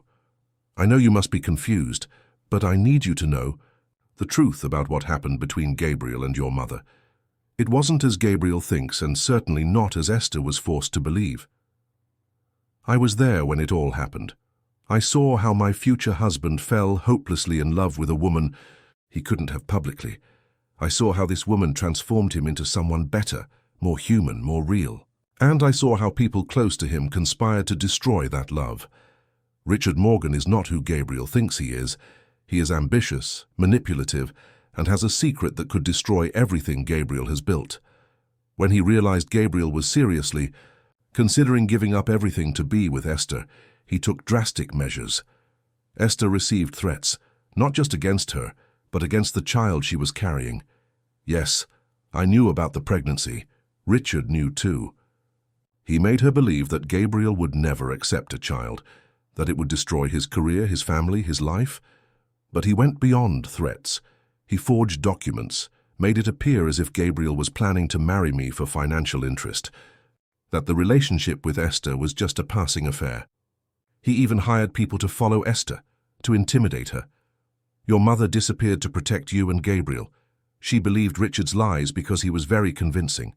He used her insecurity, her fear of not being good enough for Gabriel to convince her that leaving would be better for everyone. Gabriel never knew about the pregnancy. He desperately searched for Esther, but Richard sabotaged every lead, every investigation. He even bribed the private detectives Gabriel hired. I married Gabriel because he was broken, destroyed by losing Esther. He needed someone to take care of him, and I loved him enough to accept that part of his heart would always belong to someone else. But now I'm dying, and I cannot take these secrets to the grave. Gabriel deserves to know the truth. You deserve to know the truth, and Richard deserves to pay for what he did. There's evidence, recordings, documents, proof of what Richard did. They're hidden in a safe place, waiting for the right moment to be revealed. If you truly are Esther's daughter, as I suspect you are, then you have the right to know that your father loved your mother deeply, that he never abandoned her, that he would have done anything to stay with her and with you if he had known the truth. Be careful. Richard is still dangerous. He still has much to lose if the truth comes out. But be brave too. Gabriel deserves to have his family back. With love. And hope, Isabella Carter, P.S. The evidence is in the lake house. Gabriel has a property in the Hamptons that he hasn't visited in years. Richard doesn't know about this place. Look behind the fireplace in the library. You'll find what you need. Emily read the letter 3 times, feeling a mixture of shock, anger, and relief. Isabella knew who she was. More than that, Isabella had tried to protect her, had left evidence that could prove Gabriel's innocence and expose Richard. She carefully put the letter in her purse, along with her mother's letters. She had to go to the meeting, but now she knew she wasn't alone. Isabella, even in death, had left a path to the truth. Santos Café was a small, discreet place on Augusta Street. Emily arrived punctually at 4 o'clock, looking for someone who might be waiting for her. A woman of about 60, elegantly dressed, waved to her from a table in the back. "Emily?" the woman asked when she approached. "Yes, you are?" "Carmen." "Morgan," the woman said, and Emily felt her heart race. Richard Morgan's wife. Emily sat down slowly, all her instincts screaming danger. "You knew my mother?" "I did," Carmen confirmed, "and I know exactly why you're in Gabriel Carter's life." "You do?" "I know you're Esther Davis's daughter. I know Gabriel is your father, and I know you're falling in love with him without knowing who he really is." Emily felt the world spin around her. "How do you know all this?" "Because I helped hide the truth 24 years ago," Carmen said, her hands trembling slightly, "and now I'm here to tell you everything." "Why?" "Because I'm dying. Cancer. I have a few months to live." Carmen sighed. "And because I can't die carrying this weight on my conscience." Emily leaned forward. "Tell me everything." "My husband was obsessed with Gabriel, not romantically, but professionally. He saw Gabriel as a means to achieve power and wealth. When Gabriel fell in love with Esther, Richard saw it as a threat." "Threat how?" "Gabriel was seriously considering giving up everything to be with her. He was talking about selling his share of the company, starting over from scratch with Esther. Richard couldn't allow that, so he interfered. More than that, he orchestrated a systematic campaign of intimidation, hired people to follow Esther, to make her feel she was being watched. Sent anonymous letters with threats against her and against the child she was carrying. You knew about the pregnancy? Richard found out. He has had contacts everywhere. Doctors, hospitals, laboratories. When Esther did the test, he knew the same day." Emily felt nauseated. "And then?" "Then he escalated the campaign, made her believe Gabriel would never accept a child, that it would destroy his career. He even forged documents showing Gabriel was planning to marry Isabella for financial interest. Did Isabella know? Isabella found out years later. She never forgave Richard for this, but she loved Gabriel, and he was so destroyed by losing Esther that she didn't have the courage to tell him the truth. "Where is my mother now?" Carmen lowered her eyes. "Your mother died 3 months ago, didn't she?" "Yes." She lived all these years in fear, always moving, always looking over her shoulder. Richard made sure she never felt safe enough to return or to tell Gabriel the truth. "But why are you telling me this now?" "Because Richard is doing the same thing to you. He knows who you are, knows why you're in Gabriel's life, and he's planning to get rid of you the same way he got rid of your mother." Emily felt icy fear run through her veins. "What does he plan to do?" "Blackmail. He has photos of you with Gabriel, evidence that you're having an intimate relationship. He's preparing a dossier to use against both of you. But that means nothing. We're 2 single adults. Not when the truth about who you are comes out. When people discover Gabriel is having a relationship with his own daughter, without knowing it, it will destroy you both." Emily closed her eyes, feeling the weight of the situation. "What do I do?" "You tell Gabriel the truth. Now. Today. Before Richard has a chance to use this against you." "I can't. It will destroy him. It will destroy him more if he finds out another way. And it will destroy you too." Carmen leaned forward. "There's something you don't know. Richard has a secret that could destroy his life too." "What secret?" "He's been embezzling money from the company for years, millions of dollars. He used this money to finance his intimidation campaigns, to buy silence, to cover his tracks. Gabriel never knew because he trusted Richard completely. Do you have proof?" Carmen opened her purse, removing an envelope. "Bank documents, transfer receipts, payment records for people who intimidated your mother. Everything is here." Emily took the envelope, feeling the weight of the evidence. "Why are you giving me this?" "Because I want Richard to pay for what he did. He destroyed your mother's life, destroyed Gabriel's chance to have a family, destroyed so many things." Carmen stood up. "But mainly because you deserve to know the truth about your father." "Wait," Emily said, as Carmen began to walk away. "Is there anything else I need to know?" Carmen hesitated. "Your mother, she never stopped loving Gabriel. To the end, she carried his photo in her wallet. She called me a few weeks before she died, said she was thinking of telling you the truth." "Why didn't she tell me?" "Because she found out you were coming to New York. She was afraid you might try to find Gabriel, that it would cause more pain for everyone. So she knew I would end up finding him." "Mothers know these things," Carmen said with a sad smile. "She knew you were destined to meet." After Carmen left, Emily sat alone at the table, processing everything she had discovered. Her mother had been the victim of a systematic intimidation campaign. Gabriel had been manipulated and deceived, and Richard was responsible for everything. She picked up her phone and called Gabriel. "Emily, how was your meeting?" "Gabriel, I need to talk to you urgently." "Are you all right? Your voice sounds strange." "I'm fine, but I need to see you." "Can I come over?" "Of course, I'm at the office." "No, at home, I need privacy." "I understand. I'll be there in an hour." Emily arrived at Gabriel's house before him, using the key he had given her.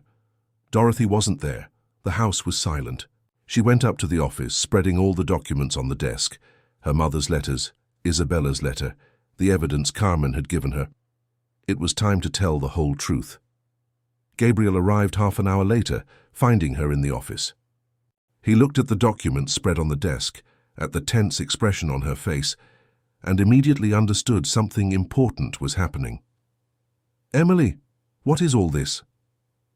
"The truth," she said simply. "About who I am, about why I'm here, about what happened to Esther Davis." Gabriel approached the desk, his eyes catching some names in the documents. "Esther? You have documents about Esther?" "I do," Emily confirmed, "because Esther Davis was my mother, and you, Gabriel, are my father." The silence that followed was deafening. Gabriel stood completely still, looking at her, as if he hadn't understood the words. "What did you say?" "Esther Davis was my mother. You are my father, and I'm in love." "With you?" Gabriel moved away from the desk, running his hands through his hair. "This is impossible. This can't be true." It is true, and there's more. More? My mother didn't abandon you. She was forced to disappear by someone both of... You know very well. Gabriel turned to her, his eyes intense. Who? Richard Morgan. The name came out like an explosion. Gabriel stood still for a long moment, processing the information. Richard? He orchestrated everything. The threats, the intimidation, the manipulation. He made my mother believe you would never accept her, that you would never accept a child. He forged documents, hired people to frighten her, did everything to separate you. No, Gabriel said, shaking his head. Richard is my friend. He helped me search for Esther. He sabotaged the searches.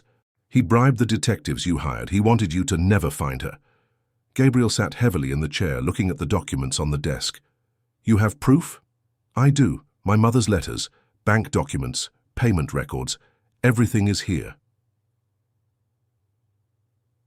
Gabriel picked up one of Esther's letters, immediately recognizing the handwriting.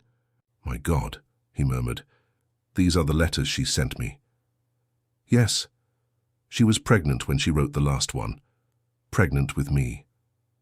Gabriel looked at Emily, really looked, and for the first time she saw recognition in his eyes. You have her eyes, he said softly. I always knew there was something familiar about you. And you have my eyes, Emily responded, tears streaming down her face. I always wondered where they came from. Gabriel stood up, approaching her slowly. My daughter, he whispered. You are my daughter. Yes, Emily confirmed, sobbing. And I don't know what to do with this. I don't know how to deal with the fact that I fell in love with you. Gabriel pulled her into an embrace, and for the first time, it wasn't the embrace of lovers. It was the embrace of father and daughter, a family finally reunited. We'll figure it out together, he murmured against her hair. We'll figure it out together. They remained embraced for a long time, crying for the family that had been destroyed, for the truth that had been hidden, for the time they had lost. Gabriel, Emily finally said, moving away to look at him. There's one more thing. What? Richard knows who I am. He's planning to use it against us. He has photos, evidence of our relationship.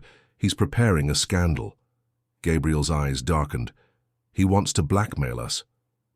Yes, but we have evidence against him too, evidence that could destroy his life. Gabriel looked at the documents on the desk, his expression hardening. Then let's destroy his life first.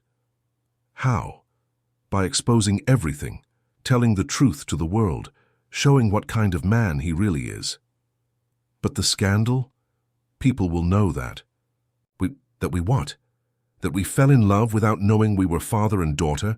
That we were victims of the manipulations of a man without scruples? Gabriel held her face between his hands.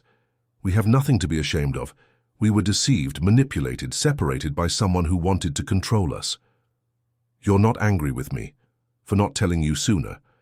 I'm angry with myself for not recognizing my own daughter. I'm angry with Richard for stealing 24 years of our life, but I could never be angry with you. Emily smiled through her tears. So, what do we do now? Now we plan our revenge, Gabriel said, his eyes shining, with determination. Richard Morgan will pay for everything he did, and this time he won't be able to escape. They spent the rest of the afternoon planning, organizing evidence, preparing for the battle to come. It was strange, working side by side with Gabriel knowing he was her father, but it was also liberating. Finally, there were no more secrets between them. When night came, Gabriel walked her to the door. Will you be all right alone tonight? He asked. I will, Emily responded. I need time to process everything. I understand. Gabriel hesitated. Emily, I love you. Not romantically, not anymore, but I love you as a father. I love you as the daughter I always wanted to have. I love you too, Emily responded. As a father, as the family I always looked for. They embraced again, and Emily felt a peace she hadn't felt in a long time. Finally, she knew who she was. Finally, she had a family. But when she got home, She found an anonymous letter under the door. "We know who you are," the letter said. "We know what you did. If you don't want the world to know you seduced your own father, do exactly as we tell you." Emily held the letter with trembling hands. Richard had begun his intimidation campaign. But this time she wasn't alone. This time she had Gabriel by her side. And this time they were going to fight back. The second letter arrived the next day, this time delivered directly to Gabriel's office. Emily found it on her desk when she arrived for work, along with photos. That made her blood freeze. They were images of her and Gabriel on the balcony of his bedroom, embracing, kissing in moments that seemed too intimate for external eyes. "You have 48 hours, the letter said. "Resign from your job and disappear from New York. Otherwise, these photos will be sent to every media outlet in the city, along with the information that Gabriel Carter is having an affair with his own daughter." Emily held the photos with shaking hands. The images were good quality, taken with professional equipment. Whoever had taken them had been watching the house for days, perhaps weeks. The feeling of invasion was nauseating. "Emily?" Gabriel entered, the office stopping abruptly when he saw the expression on her face. "What happened?" She extended the letter and photos to him. Gabriel read quickly, his expression becoming increasingly somber. When he finished, he crumpled the letter forcefully. "Son of a bitch," he muttered between his teeth. "He's been watching us for weeks." "Gabriel, maybe I should—" "No," he interrupted her firmly. "You're not going anywhere. Not this time." "But the photos—" "To hell with the photos. We did nothing wrong. We didn't know who we were when this happened." Gabriel approached the window, looking at the street as if expecting to see hidden cameras. "He's escalating because he knows we discovered the truth. He's desperate." "Or he's confident," Emily observed. "Maybe he thinks he has all the cards in his hand." "He doesn't," Gabriel said, turning to her. "We have the evidence Carmen gave you. We have Isabella's letter.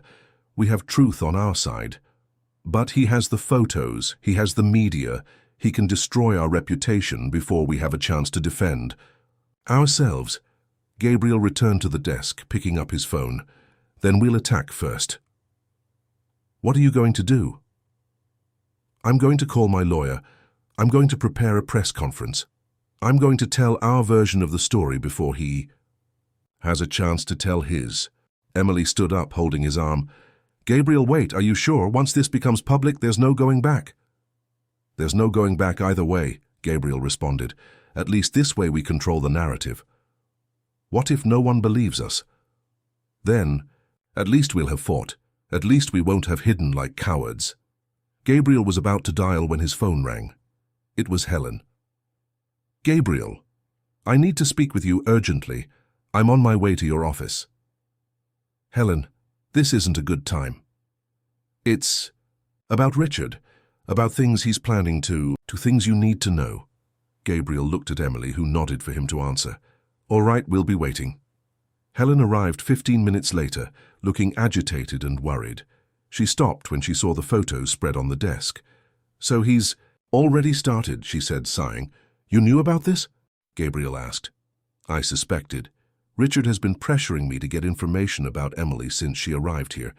He wanted to know about her family, her past, anything he could use against her." "And you told him?" "I didn't tell him anything.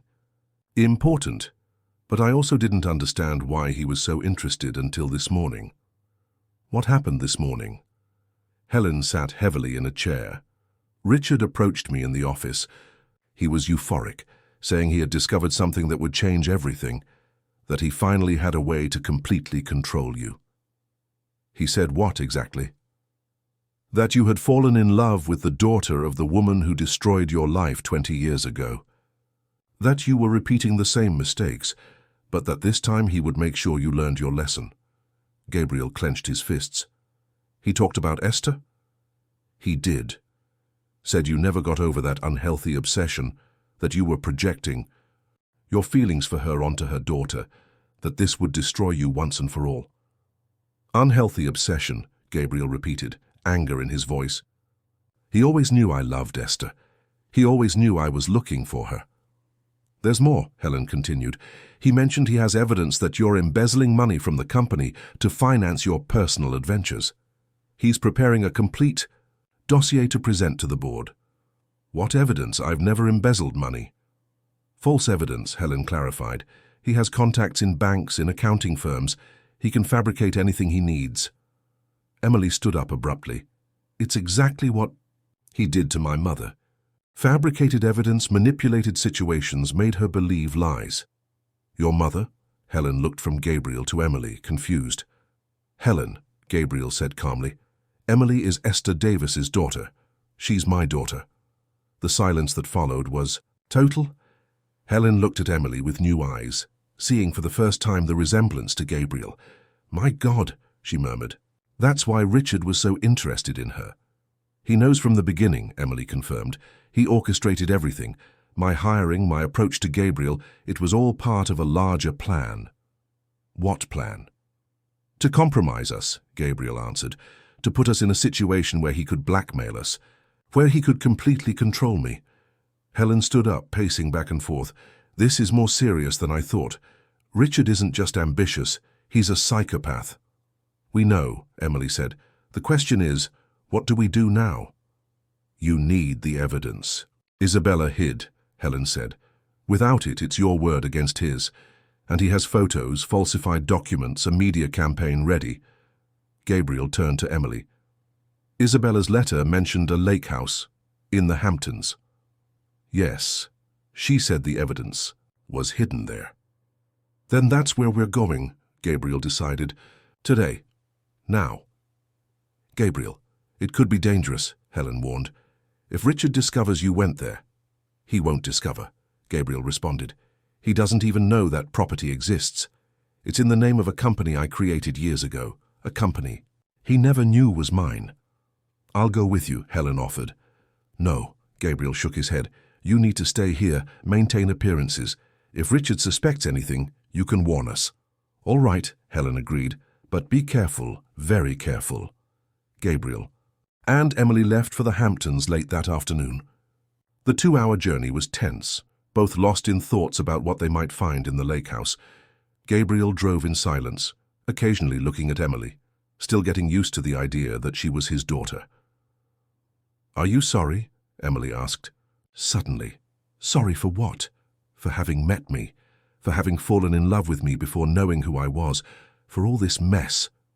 Gabriel looked at her, seeing vulnerability in her eyes. Never, he said firmly. You brought light back to my life. You made me remember who I was before I became cynical and closed off. Even though it complicated everything? Especially because it complicated everything, Gabriel smiled. Simple life is overrated. Emily smiled back, feeling a little more relaxed. May I ask a question? Of course. Did you really love my mother? Gabriel sighed deeply. I did, deeply. She was everything to me. Intelligent, strong, independent, but also kind and vulnerable. She made me want to be a better man. What was she like? Personally, I mean. She had the same way you have of tilting your head when you're thinking, the same shy smile when you felt uncomfortable, the same fierce determination when you believed in something. Did she talk about you? Talk about me? After you separated, she would sometimes mention a man she had known who had been important to her. Never said the name, but I always knew there was someone. Gabriel felt a pang of pain. Did she speak well or ill? Neither well nor ill. She spoke with longing, as if it were a beautiful time in her life that had ended too soon. I searched for her for years, Gabriel confessed. Even after marrying Isabella, even when I finally accepted she wouldn't return, part of me never stopped looking. She never stopped loving you, Emily said softly. Even at the end, when she was very ill, she would sometimes murmur a name during sleep. Gabrielle. The words deeply moved him. I should have searched more, should have been more persistent. You were manipulated. You were both victims of someone who wanted to separate you. But I should have trusted more in what I felt. Should have questioned more. You were in love. People in love don't always think clearly. Gabriel laughed bitterly. Apparently it's a family trait. You also fell in love with the wrong person. Not the wrong person, Emily corrected. The right person at the wrong time with the wrong information. You don't feel strange about what happened between us? Emily thought for a moment. I feel strange about the situation, but I don't feel strange about the feelings I had. They were real. They were genuine. They were just directed at the wrong person. And now? Now, I have a father. Something I always wanted but never thought I would have. Gabriel smiled. And I have a daughter. Something I always wanted but never knew I already had. They arrived at the lake house as the sun was setting. It was an isolated property, surrounded by trees and with a spectacular view of the lake. The house was smaller than Gabriel's mansion in New York, but equally elegant. I haven't been here in years, Gabriel admitted as he opened the door. It was always my refuge when I needed to think, but after Isabella died, I couldn't come anymore. Why? Because this is where I came when I thought about Esther. Isabella knew this, but never said anything. When she died, this place became too heavy for me.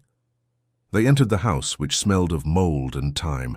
Gabriel turned on the lights, revealing a rustic but sophisticated decor.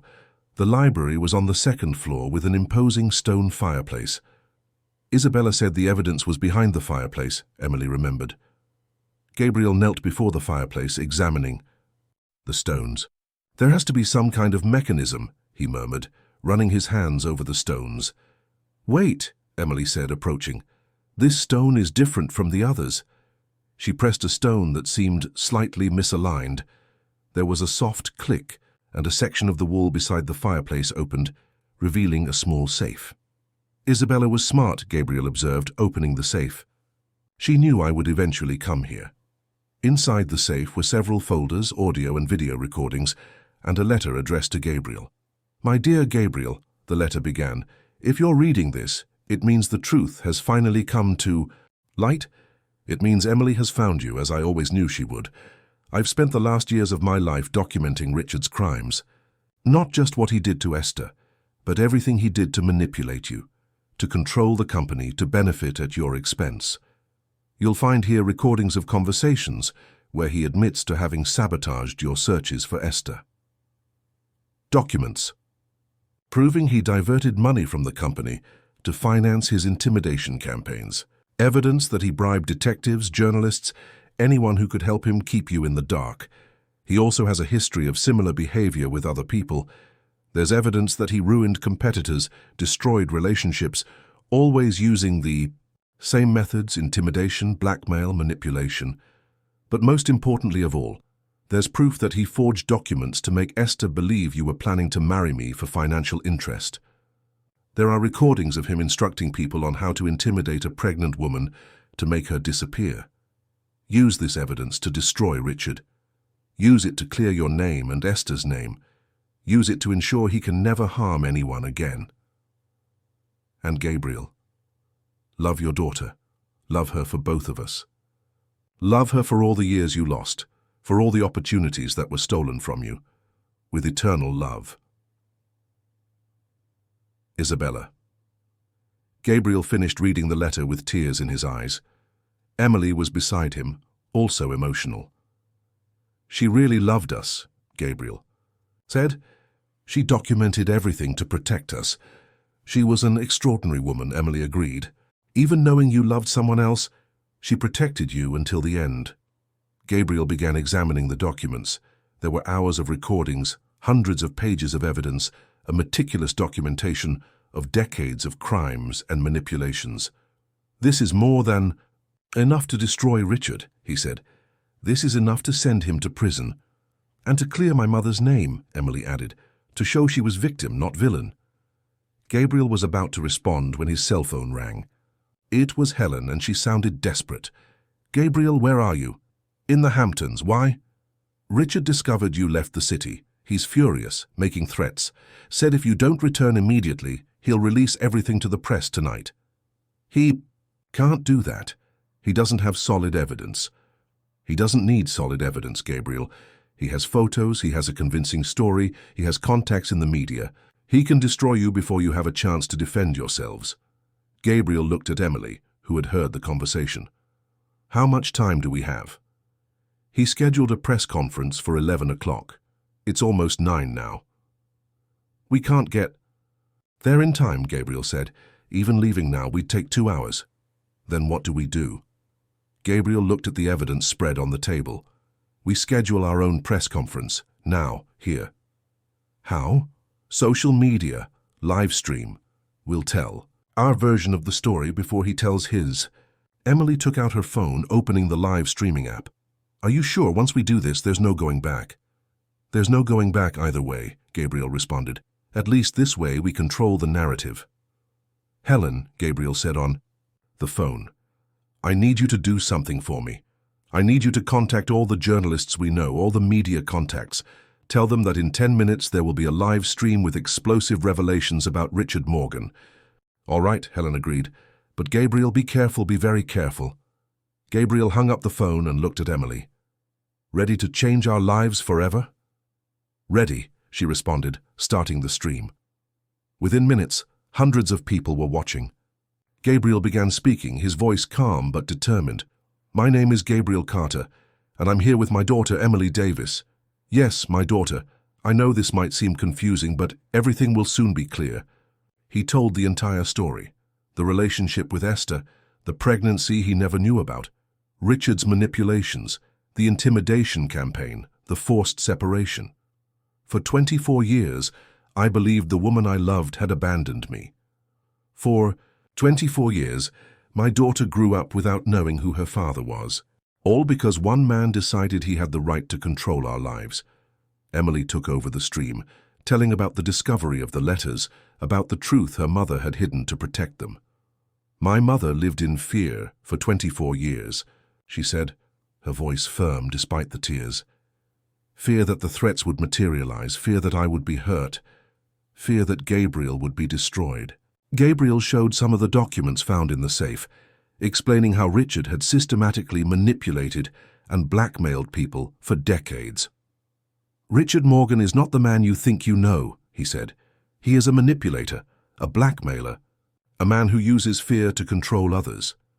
The transmission lasted an hour. When they finished, thousands of people had watched, and the comments were mostly supportive and indignant toward Richard. I think we did it, Emily said, turning off the phone. Did what? Controlled the narrative. Told our version first. Gabriel hugged her. Now we just wait to see how Richard will react. They didn't have to wait long. Gabriel's phone rang shortly after midnight. It was Richard, and he was absolutely furious. You son of a bitch, he shouted. You don't know what you just did. I know exactly what I did, Gabriel responded calmly. I told the truth. Truth? You just publicly confessed that you slept with your own daughter. You destroyed yourself. I freed myself, Gabriel corrected, and exposed you for what you really are. You have no idea what you're doing, Gabriel. You don't know who you're messing with. I know exactly who I'm messing with. A small, cowardly man who uses fear to control others. I'm going to destroy you, Richard threatened. I'll destroy you and your whore daughter. No, Gabriel said, his voice turning icy. The one who will be destroyed is you. I have evidence. Of all your crimes, Richard. Documents, recordings, irrefutable proof. There was silence on the other end of the line. You're bluffing, Richard finally said, but there was uncertainty in his voice. Isabella documented everything. She spent years collecting evidence against you. She knew what kind of man you were. Isabella is dead, but the evidence isn't, and tomorrow morning, everything will be handed over to the police. You won't do that. I will, Gabriel said. And you know why? Because you destroyed my family. You stole 24 years with my daughter from me. You made an innocent woman live in fear for the rest of her life. Gabriel, listen. No. Now you're going to listen to me.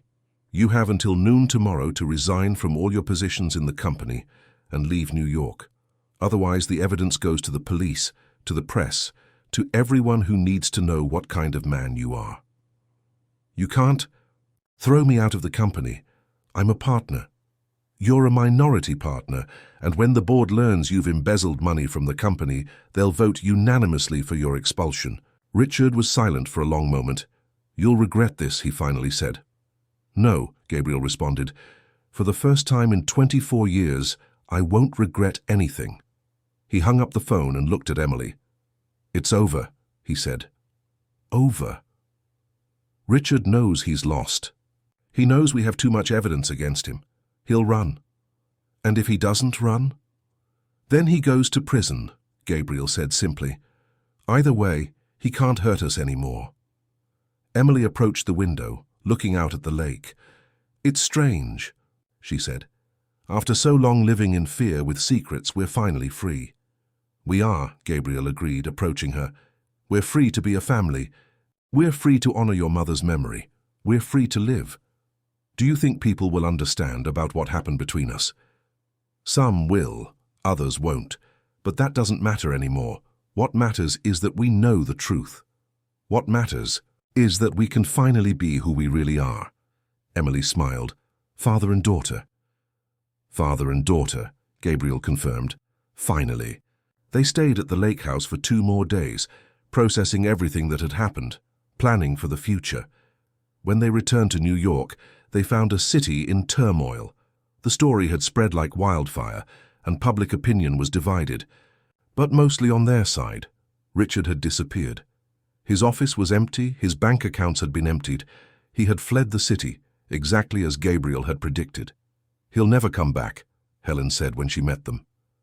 He knows if he returns, he'll be arrested. Good, Gabriel said. Let him live the rest of his life looking over his shoulder the way he made my daughter and her mother live. What now? Emily asked. Now we live, Gabriel responded. Finally, we simply live. But he didn't know that Richard had left one last surprise for them, a revelation that would change everything once more. And that revelation was on its way to New York, in the form of a woman everyone thought was dead. 3. Weeks had passed since the live stream that changed everything. Gabriel and Emily were beginning to adapt to the new reality as father and daughter, while the city was still processing the story that had shaken New York. The company was recovering from Richard's departure, and Helen had temporarily assumed the partnership that had previously belonged to him. Emily continued working in the office, but now officially as Gabriel's daughter and heir, no longer as an assistant. She had moved to a larger apartment, which Gabriel insisted on paying for, and was attending therapy to process all the revelations and changes in her life. It was a Tuesday morning when Gabriel's phone rang. On the other end of the line, a female, voice he didn't immediately recognize. Gabriel, it's me. I'm sorry, who's calling? Esther. The world stopped. Gabriel dropped the phone, his heart racing so hard he thought he might have a heart attack. Emily, who was organizing documents near the desk, looked at him alarmed. Dad, what happened? Gabriel picked up the phone with trembling hands. Esther, you're dead. Emily told me you died 3 months ago. I didn't die. I had to pretend I died to protect myself, to protect our daughter. Where are you? Here, in New York. I saw your live stream. I saw how you exposed Richard. It's finally safe for me to appear. Gabriel looked at Emily, who was as pale as paper. My mother, she whispered. My mother is alive. Esther, where are you now? At St. Luke's Hospital. I'm sick, Gabriel, very sick. I don't have much time. We're coming, Gabriel said, already standing up. Don't leave. I won't leave, Esther responded, her voice weak. I finally don't need to run anymore. Gabriel hung up the phone and looked at Emily, who was crying. She's alive, he said, still not believing it. Your mother is alive. But she said she's sick, Emily sobbed. She said she doesn't have much time. Then we don't have time to waste, Gabriel said, grabbing the car keys. Let's go see her. The drive to the hospital was tense and silent. Gabriel drove with his hands tight on the wheel, 24 years of longing and pain mixing with a hope he didn't know if he should feel. Emily cried silently beside him, still processing the revelation that her mother had faked her own death. At the hospital, they discovered Esther was admitted to the 5th floor, in the palliative care wing. Gabriel felt his heart tighten when he heard the words, palliative care. She's in room 512, the nurse informed them. but I need to warn you that she's very weak. Advanced stage cancer. Gabriel and Emily rode the elevator in silence, each lost in their own thoughts. When they reached the room, Gabriel hesitated at the 24 years, he murmured. 24 years since I last saw her. Are you ready? Emily asked, taking his hand. I don't know if any